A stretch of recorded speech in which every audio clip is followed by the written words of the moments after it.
The Associate Professor of the School of Public Business and Public Administration over at the University of Guam, but we know him as past President Ron McNinch with the Tumon Bay Club and then now with the Rotary E-Club of Pago Bay, Guam. So without further ado, Ron McNinch. Thank you, Joe. Thank you, President Joe and fellow Rotarians. It's always a pleasure to give talks to Rotary clubs. Rotary is a neat community organization, and we certainly do a lot of service to the community. And no other group makes me happier to talk to than certainly our Rotary clubs of Guam. And Rotary Club of Northern Guam is a long-standing, wonderful club. And I've seen all the neat activities you're engaged in both this month and in the coming months. Today, I'm Ron McNinch. I work at the University of Guam, and also I deal a lot with elections. I've been working on Guam elections for the last 20 or so years. It's something I follow very closely. We track elections because elections are directly related to government policy, everything from tax policy all the way up to government services. And I teach in the School of Business and Public Administration, and public administration is how laws are translated into action by the executive or governor. And so we work on this quite a bit. So today my speech is on the 2014 primary elections, and I made this little PowerPoint just for this club.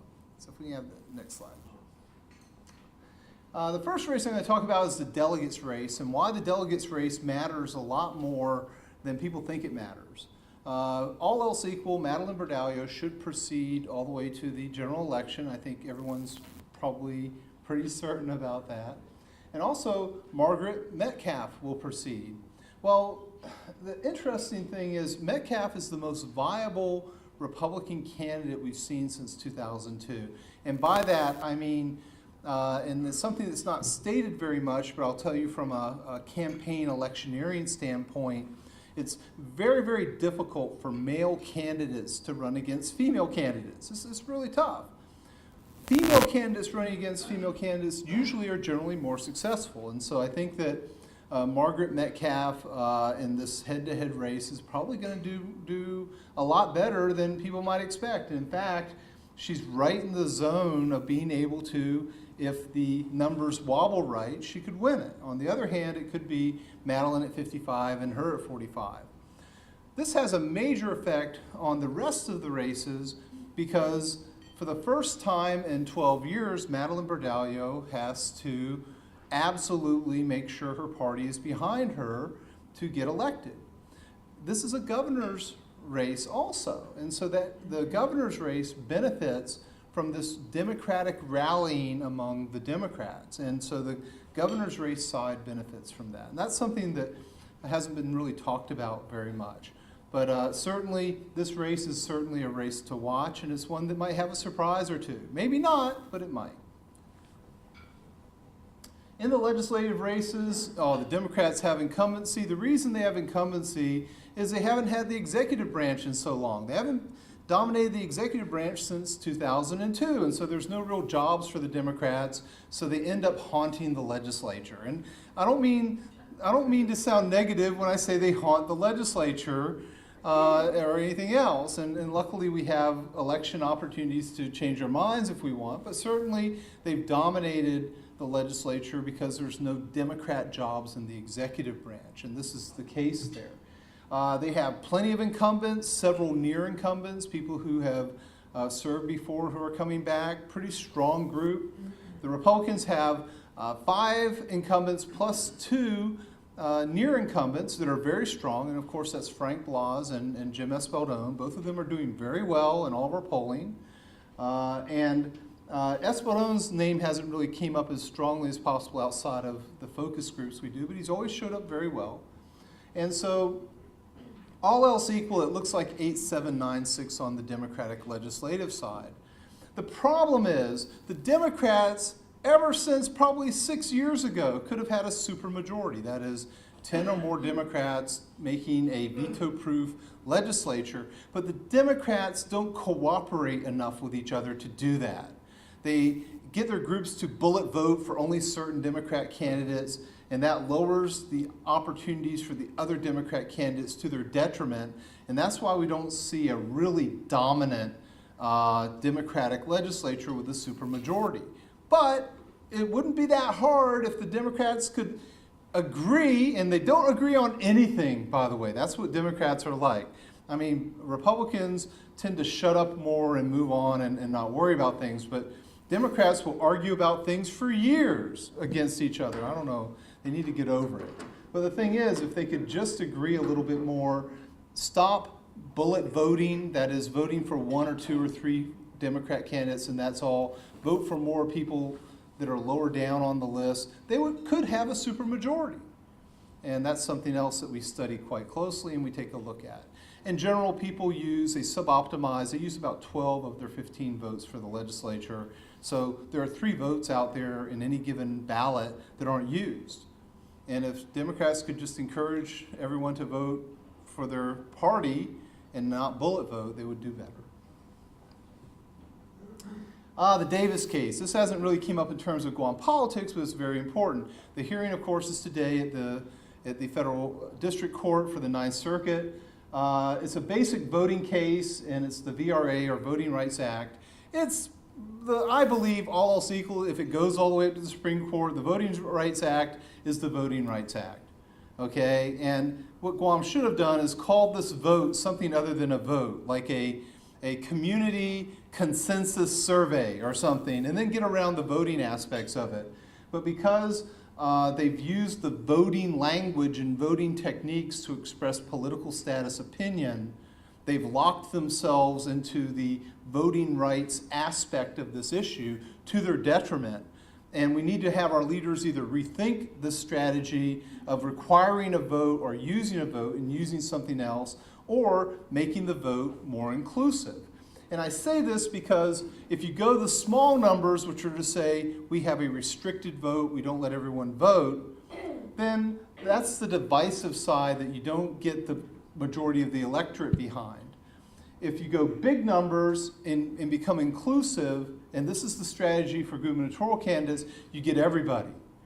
And the getting everybody approach is the approach. Now, if the Ninth Circuit comes out with their decision before the Guam election, the gubernatorial candidates are going to have to take a firm stand on which side of this fence they're laying on. And this potentially means that the Davis case could be a big deal for the 2014 race. Maybe, maybe not. They'd have almost 2 months to come out with their decision. To me, it's a fairly basic Voting Rights Act issue that should just be simply, you either follow the Voting Rights Act or you don't. If you don't, then you don't have a legitimate election. And so, food for thought. No gubernatorial candidate has really been on the inclusive, all-embracing to date in this cycle, meaning in the last couple of months. And so we got to watch for that, and we will be watching for that very closely.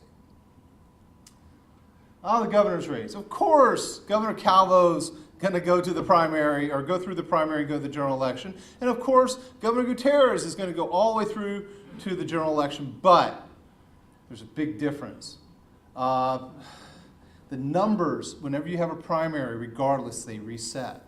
And they reset in important ways. And a lot of things happen September, October, leading into November that really matter a lot that we forget every 4 years and suddenly we remember them.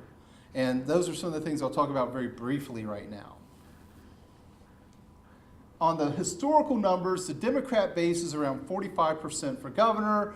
The Republican base has been a little bit lower, 42, 43. I think that because he's an incumbent, Governor Calvo has higher numbers, probably around the 45 level also. So if both sides have 45, that means that 90% of the vote is pure partisan aligned. So that means that there's a 10% remainder that's going to end up deciding this election. And I've mentioned this in other elections. I think the same case is for this election. That means that between September and November, that's only 60 odd days, that 10% in the middle is really going to be the group that both of these sides need to concentrate on. And the problem is locating who those 10% are. And that's the grand dilemma. Now, back in 2010, everyone said runaway race this, runaway race that. I don't think there's any runaway for anybody. I think this is going to be a very interesting race, and it's going to be a very close race, all else equal, at least as it looks right now. In the primary, it's purely artificial. It's not going to have any real direct effect on the election, but what it is going to do is it's going to have an indirect effect on organizing people and helping candidates to get serious, which right now everyone's kind of like, oh no, there's no primary. And that's true. People aren't serious yet because it's the law of civic parsimony. That is, people only worry about these things when they really need to worry about these things, and we really don't need to worry about these things until November when our votes are actually going to make a final decision.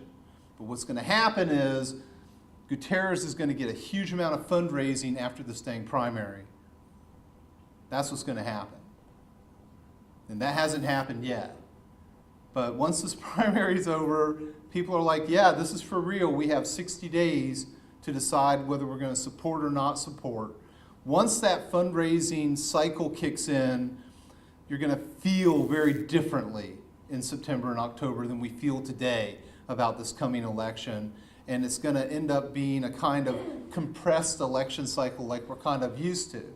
If you talk to people, they don't feel like this is a normal election cycle. Oh, okay, nothing's going on. They don't feel anything because there's no real competition. You know, there's a Republican candidate they're going to have to knock out who's not really a Republican candidate. And there's a delegate candidate for Democrat that's going to be knocked out also. And that's about it. There's not a lot else going on in this election. But what is going on For the primary. for the primary, absolutely. At the primary level, not a lot's going on in this election. Once the primary's over, the fundraising kicks in and people get serious and they realize, you know, I need to contribute or I need to decide. Because if a person votes in this election, their vote's really going to matter. Candidates move up or down. I'm talking about the legislative side. They can move up or down a point a day. In general, a person's level of support will go up or down. We've seen in the past there are things that happen like the upset parent at the school and they dip like 9 points in 3 days. Those kinds of things can happen. But in general, legislative candidates can go up or down about a point a day. What we see are peaks during the weekend and peaks during the midweek. So what happens is people get with their families on the weekends, they change their minds, then at midweek they get with other friends and coworkers on Monday, Tuesday, then by Wednesday they might change their mind again. And so there's this big give and take. It's a cyclical kind of thing. On the weekends, especially on the legislative side, candidates can move up or down 3 points in a heartbeat. Gubernatorial candidates can move up and down even more so. Now, there's something I've said, I've even said it at this club before, I'm going to say it again, and that's this point right here.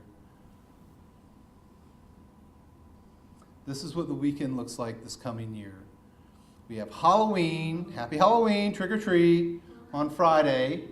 And by the way, Halloween's an adult holiday also. That is, adults go to parties and things like that. Saturday is All Saints Day, Sunday is All Souls Day, Monday is All Souls Day observed. All of these are holidays. Then there's Election Day. What does this mean? We're coming under a perfect storm of conversational influence in this election. And this is the make or break weekend, ladies and gentlemen. This is the peak time. I don't care, oh, I'm up 5 points or what. No, forget about it. You can throw out the playbook for Guam elections. It's either going to be a big wobble one side or the other, or a little incremental wobble one side or the other, but that weekend is going to matter. And we found this out because we study this every election. We're wondering, why are people changing their opinions so radically between Friday and Monday? And of course, everybody goes to fiestas, everybody meets with their families and everything else. And that matters a lot. And nothing makes me happier than talking to our Rotarians and Rotary clubs about this. And this is something we can look forward to and have fun with in the next couple of months also. So. Yeah, that's true. That's true. Just know there's a potential for big wobbles. Just know that. So people can go up or down very quickly, and polling really doesn't matter okay, until really probably the last 2.5 weeks in this election because of this.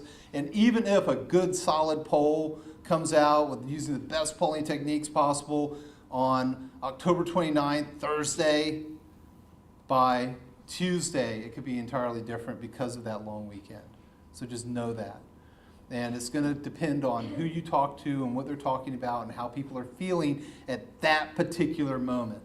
Because everybody who has a voodoo doll out for anybody in this town is going to come out of the woodwork and try to influence you on how they feel. And that's the political reality of living on an island, okay? It's not what we know about people, it's what we think we know about people. It's the assumptions that we make. So, questions? Are there any questions? Yes? Yeah. Pastor Ron, have you been tracking KUAMvote.com, and what's your comments on that? I think it's wonderful. It's a wonderful discussion item. I think that any kind of polling, if it gets people to talking about candidates and things like that, I think it's wonderful. Now, I have to say, I don't care what kind of poll it is, polls are not magic 8 balls. They really aren't. I don't care how good they are or anything else. They just give you an idea of what things look like at a particular moment and how things are heading at a particular moment. They're like a little snapshot. And as I said, within 3 days, you can have a big up or a big down. So polling doesn't matter as much. It's good to drive conversation, certainly. Yes? When you say you move up and down a certain number of points, are you talking about like the rank, or are you Yeah. talking about Percentages in rank. So what happens is, let's say a person's number 1. Classic, oh, they're number 1. Then suddenly people say, oh, they don't need my vote anymore. So then they don't vote for that person anymore, and they drop like a rock. They drop down to like 8. Because, oh, they don't need my vote. They never asked me for my vote. If a person wants to get elected on Guam, the voter has to feel like that person has asked them for their vote. And if a person's number 1, they're probably not asking as much as they probably should, and they forget that it's a form of humility to ask people for their vote. It's very, very important that. And by the way, there's plenty of ways of asking. Getting media stories, buying print media, there's all kinds of ways of asking.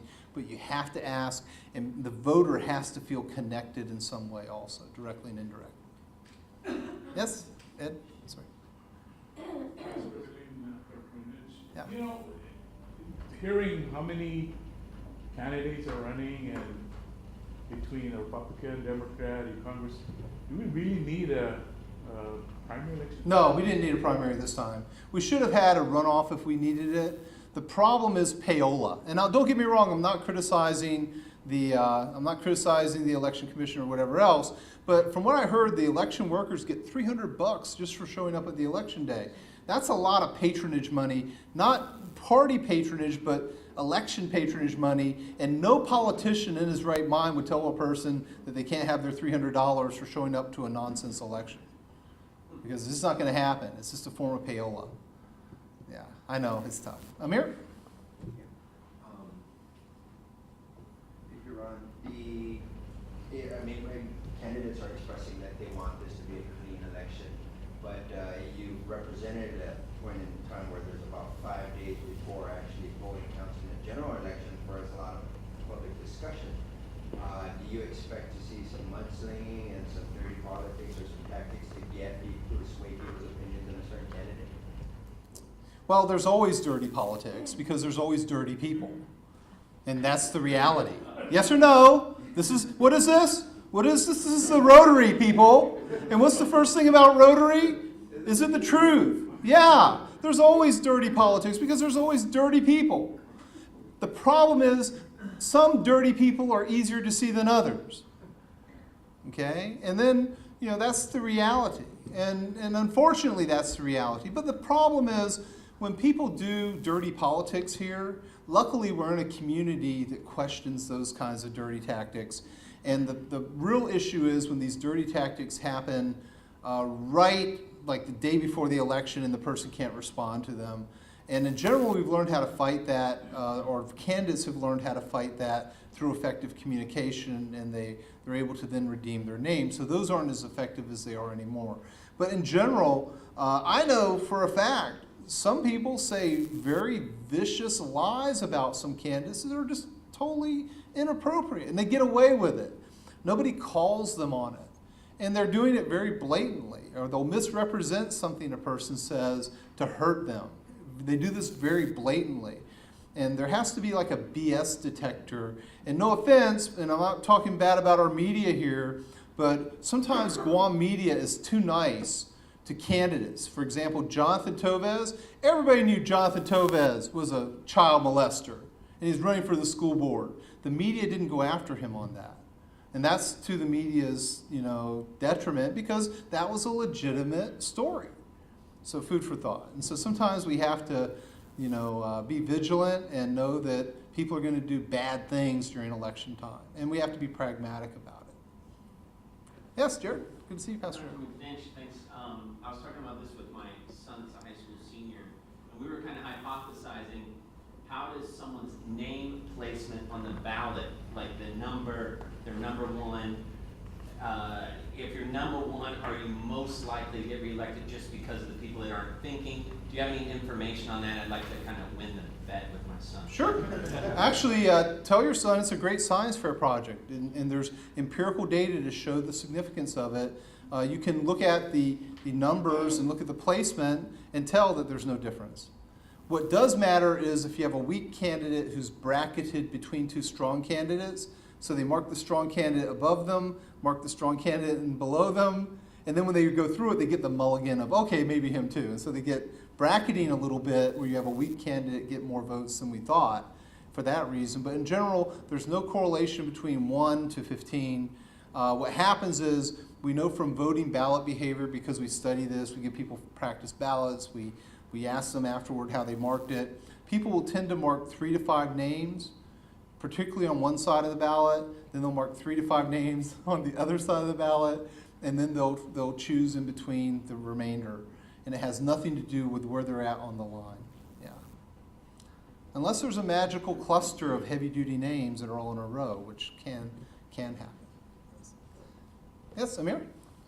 You mentioned about politicians being, or candidates, where people feel like, oh yeah, I just vote for him, right? Do you feel that could happen in the gubernatorial aspect?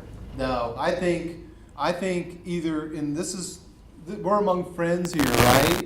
People either love or hate Carl Gutierrez, or they love or hate Governor Calvo. And there's very few people in between.